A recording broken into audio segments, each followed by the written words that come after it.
How to be more socially confident. ऐसा imagine कीजिए कि आप एक सिचुएशन में हैं जहाँ पे आपको बहुत कुछ आता है, आपको हर चीज़ पता है, बस गले से नहीं निकल रही। यहाँ पे कई बार हम इम्प्रेशन में खो जाते हैं कि कोई मेरे बारे में शायद अच्छा नहीं सोच रहा है या मैं उतने अच्छे तरीके से बात नहीं कर रहा, और उस वजह से हमारा जो फ्लो है ना वो टूट जाता है और हम सोशली किसी भी सिचुएशन में उतना आउटपुट नहीं दे पाते जितना दे सकते थे। इस वीडियो को देखने के बाद मेरी उम्मीद है कि आपको वो पॉइंट्स दे सकूं जो आपके माइंड को क्लियर कर दे सोशली कॉन्फिडेंट बनने में। अब बात यह है कि ये सिर्फ आपके साथ नहीं हो रहा है। जितने भी लोग हैं जो ज़्यादातर लोगों में जाके बात कर सकते हैं या कुछ भी कर सकते हैं, वो वैसे पैदा नहीं हुए थे। उन्हें धीरे धीरे धीरे धीरे लाइफ ने वैसे ट्रेन किया है। I am one of them. आपके लिए भी अगर आप सोशली कॉन्फिडेंट नहीं हैं तो ये कोई बड़ा मसला नहीं है, धीरे धीरे हो जाएगा यार। बस प्रैक्टिस करते रहना है और वो पॉइंट भी हमारा आते हैं उस पर। सबसे पहले प्लीज़ अंडरस्टैंड कि कॉन्वर्जेशन क्या होता है। बातचीत, एक इंसान कुछ बोलता है, एक इंसान कुछ समझता है और उसका रिप्लाई देता है, इसे कहते हैं कॉन्वर्जेशन। इसके लिए पहले इंसान ने जो बोला है उसको सुनना ज़रूरी है, सुन के समझ के उसको वापस रिप्लाई करना ज़रूरी है। कई बार प्रॉब्लम ये होता है कि हम वापस रिप्लाई नहीं कर पाते। मतलब इमेजिन कीजिए ये सिचुएशन कि आपसे पास कोई आया, मे बी आपका बॉस आया, आपसे हाथ मिलाते हैं और बोलता है क्या चल रहा है, एंड यू आर लाइक अटक गया। ऑलराइट, यहाँ पे ये जो कॉन्फिडेंस हिला है ना, उसका रीज़न ये है कि वो जो बोल रहे थे वो आपने सुना तो है, समझा नहीं है, क्योंकि आप अपने ही धुन में कहीं खोए हुए थे, आप इंटिमिडेट हो गए थे, आपको डर लग रहा था। इसको तोड़ने का सबसे पहला तरीका है ढंग से सुनना। जो भी सामने वाला बोल रहा है ना, अगर आप उसको इंटरनलाइज कर ले, रिप्लाई देने के लिए नहीं, सिर्फ सुनने के लिए, तो क्या होगा, हमारा दिमाग अपने आप रिप्लाई देता है। अभी जाकिर खान पहले किसी रेडियो चैनल में काम करते थे और उन्होंने बोला था कि वो 4 दिन तक जॉन अब्राहम की इंटरव्यू एडिट कर रहे थे। अब जब कोई भी इंसान किसी को बहुत टाइम तक सुनता है या किसी को बहुत टाइम तक देखता है, तो उससे ना एक कॉन्वर्जेशन शुरू हो जाता है। वो इंसान आपको हो सकता है पहली बार मिले, लेकिन क्योंकि आप उसकी पिक्चरें देख रहे हैं, उसके गाने सुन रहे हैं, उससे उसके इंटरव्यूज़ देख रहे हैं, आप उससे अभी भी कॉन्वर्जेशन में हो। ठीक है, तो जब जॉन अब्राहम आए तो जाकिर खान उनके पास डायरेक्टली गए और जाकिर खान ने उनसे पूछा कि hey John, how are you? तो उन्होंने बोला आई एम गुड बाबा, हाउ आर यू डूइंग? और फिर अचानक जाकिर खान को रियलाइज़ हुआ कि यार ये मैंने क्या किया, मतलब वो जॉन अब्राहम है, मैं अचानक उसके पास जाके ऐसे बात करने कैसे लग गया। बात यह है क्योंकि वो इतने टाइम से जॉन अब्राहम को सुन रहे थे ध्यान से। ठीक है, एक रिश्ता बन जाता है आपके दिमाग का, और फिर उनसे बात करने में, मतलब जॉन अब्राहम से बात करने में उनको कोई प्रॉब्लम नहीं हो। अब मैं बार बार इतना क्यों चढ़ा रहा हूँ, क्योंकि एक नॉर्मल बंदा जो एक जॉब में काम करता है, तो वो टाइम पे वो जाकिर खान द कॉमेडियन नहीं थे, और एक सुपरस्टार, लोगों को अक्सर झिझक होती है। अगर हम सोशली कॉन्फिडेंट बनने की बात करें तो हमें यहाँ पे नॉर्मल सिचुएशन में झिझक हो रही है। तो सोचो, एक नॉर्मल बंदा एक बड़े सुपरस्टार के पास जाके आराम से बात कर रहा है, like it is just anything, he is just another person. वो इसलिए क्योंकि जब आप किसी को सुनते हो ना बार बार बहुत ज़्यादा, तो वो ईजी हो जाता है उनको समझना, उनका रिप्लाई समझना, उनका बिहेवियर समझना, और फिर हमको उनसे डर लगना कम होता है। यहाँ पे भी वही होगा, अगर आप किसी की बात एकदम गौर से सुन रहे हो, रिप्लाई देने का भूल जाओ, रिप्लाई अपने आप आएगा, सिर्फ गौर से सुनो। जब आप ये करोगे ना, तो फिर चीज़ें जो है, आइडियाज़ जो है, वो आपके अंदर से आएगी। यह है पहला पॉइंट। दूसरा, छोटी सी से स्मॉल करो। मैं तो बोलता हूँ जाके बच्चों से बात करो। अगर आप छोटे बच्चों से बात करते हो, और कई लोगों को इसमें प्रॉब्लम होती है, ठीक है, बैठो बात करो, आपको ये रियलाइज़ होगा कि आपको ऐसा लगता है कि आप कॉन्वर्जेशन में इंटरेस्टिंग नहीं हो। ठीक है, अगर मैं कुछ बोलूँगा तो सामने वाला शायद सुनेगा नहीं, सुनेगा तो समझेगा नहीं, समझेगा तो उसे पसंद नहीं आएगा।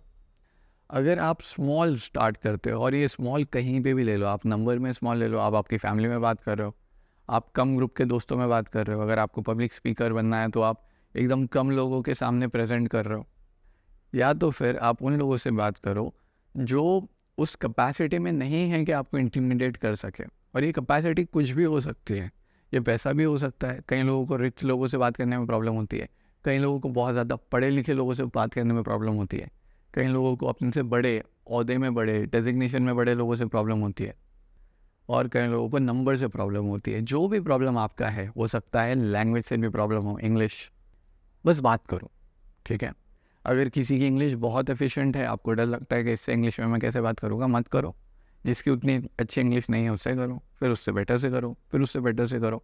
इम्प्रूव होते जाएगा धीरे धीरे, और आपको समझ में आएगा कि दुनिया में आप कहाँ पे आते हो। आप हमेशा एकदम ज़ीरो स्पॉट पे नहीं हो, आप कहीं ना कहीं तो हो, और वो आपको हेल्प करेगा आगे बढ़ने में। तो यहाँ पे you have to start small. Also इसी पॉइंट में एक और चीज़, जब हम कॉन्वर्जेसन कर रहे हैं ना, जब हम सामने वाले को सुन रहे हैं, कम्युनिकेशन का मतलब क्या होता है? आपने कुछ बोला, सामने वाले ने समझ लिया, बस।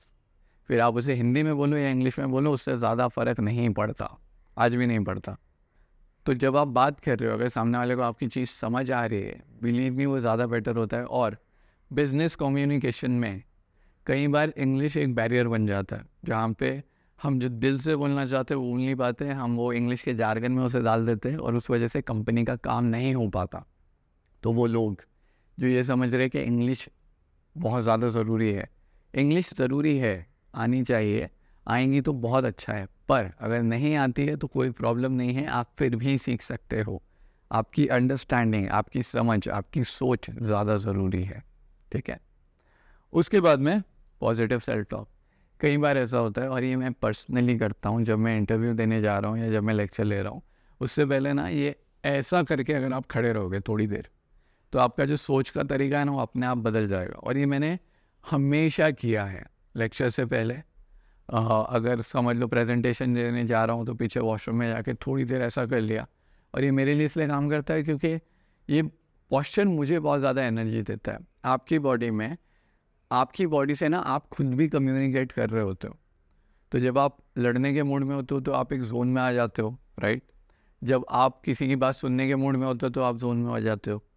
जब आप खुद को एक पावरफुल इंसान बताना चाहते हो दूसरों को, पहले आपको वो फील तो करना होगा। और उस फील करने के लिए अगर बॉडी को आप चेंज करो ना एक हिसाब से, बहुत फ़र्क पड़ता है। ऐसा बोलते हैं कि जिस दिन आपका मूड ख़राब हो, मैं माइन्यूट मूड ख़राब होने की बात कर रहा हूँ, वहाँ पे अगर आप अपने दांतों को ज़बरदस्ती स्माइल कराए तो भी आपका मूड अच्छा हो सकता है। हमारी बॉडी भी हमारी सोल से कम्युनिकेट करती है, ठीक है, हमारे दिमाग से कम्युनिकेट करती है। तो यहाँ पे आप जब जा रहे हो, खुद को ऐसा एकदम छोटा मत समझो, बड़ा समझो और उस हिसाब से रिप्लाई करो, ठीक है। अब आ गया फोर्थ पॉइंट, प्रिपेयर। देखो कई बार ना कॉन्फिडेंस जो है वो हम लोग डिस्प्ले कर सकते हैं। डिस्प्ले करने से पहले अंदर कुछ होना चाहिए उस कॉन्फिडेंस को डिस्प्ले करने के लिए, नहीं तो वो फेक कॉन्फिडेंस बन जाता है, जो अच्छी बात है अगर सिचुएशन वैसी है तो। लेकिन अगर आप अंदर से प्रिपेयर्ड हो किसी भी टॉपिक पे, तो क्या होता है, डर जो है ना वो ख़त्म हो जाता है कि यार मैं डर डर के बोलूँगा, लेकिन मैं बोलूँगा तो सही। वो सही बोलना बहुत इंपॉर्टेंट है। तो अगर आपने किसी भी टॉपिक पे प्रिपेयर किया है, मेहनत की है, तो ये सारा जो प्रोसेस है ना, फिर ये बाद का हो जाता है, आपको उसका टेंशन लेने की ज़रूरत नहीं है, ठीक है। और आखिरी, गलतियाँ अभी भी यूट्यूब वीडियो रिकॉर्ड करते वक्त मैं करता हूँ। गलतियाँ अभी भी लेक्चर देते टाइम, अभी लेक्चर दे रहा था, परसों की बात है, ठीक है। एक वर्ड था थोड़ा मुश्किल सा था, स्टेज पे खड़ा हूँ, एक हाथ ऐसा है और पढ़ा रहा हूँ, और अटक गया, वर्ड ही ज़बान पे नहीं आ रहा है। मतलब पहली बार बोलने की कोशिश किया, फॉर एग्जांपल ऐसा समझ लीजिए कंप्यूटर है, ठीक है, कभी कभी नहीं आता ज़बान पे, वो आपकी गलती नहीं है। तो मैं कंप्यूटर बोला एक बार, फिर और दूसरी बार कुछ बोला, फिर तीसरी बार कुछ बोला। अब ऑडियंस समझ चुकी है मैं क्या बोलना चाहता हूँ, उनको ये भी समझ में आ रहा है कि मेरी ज़बान स्लिप हो रही है फॉर एनी रीज़न। तो फिर मैं ऐसा 2 मिनट रुका, फिर मैं उनको बोला बोलो। तो फिर उन लोगों ने बोले और हम आगे चले गए। आपका फ्लो, आपका कॉन्फिडेंस ना इन चीज़ों से हैम्पर होने मत देना। चलता है, गलती होती है, ठीक है। आपने सामने वाले तक मैसेज पहुंचा दिया, बात ख़त्म हो गई, ठीक है।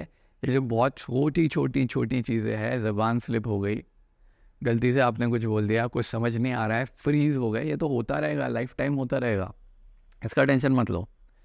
आपको एक गोल दिया हुआ है, एक कम्युनिकेशन है आपके पास, मे बी अपने लिए, मे बी कंपनी के लिए, मे बी फ्रेंड्स बनाने के लिए, वो कम्युनिकेशन आपको करके आनी है। तो instead of going hi my name is Sarshar Syed, ये नहीं बोलने जम रहा है ना, तो जाके बोलिए हाय मेरा नाम सरशार है, बात करके खुशी हुई आपसे, वो भी चलेगा। जहाँ पे आपको मोर कॉन्फिडेंट फील होता है उस फुट से खेलिए, और फिर दूसरी लैंग्वेज को या वोकैबलरी को या अंडरस्टैंडिंग को इम्प्रूव कर दें। ठीक है, आई होप अगर आप इतने पॉइंट भी कवर कर लो तो सोशली कॉन्फिडेंट बनने में बहुत हेल्प हो जाएगी। अगर हो जाए तो दुआ में याद रखना, प्लीज़ बता देना कमेंट में। ठीक है, थैंक यू सो मच, कल मिलता है।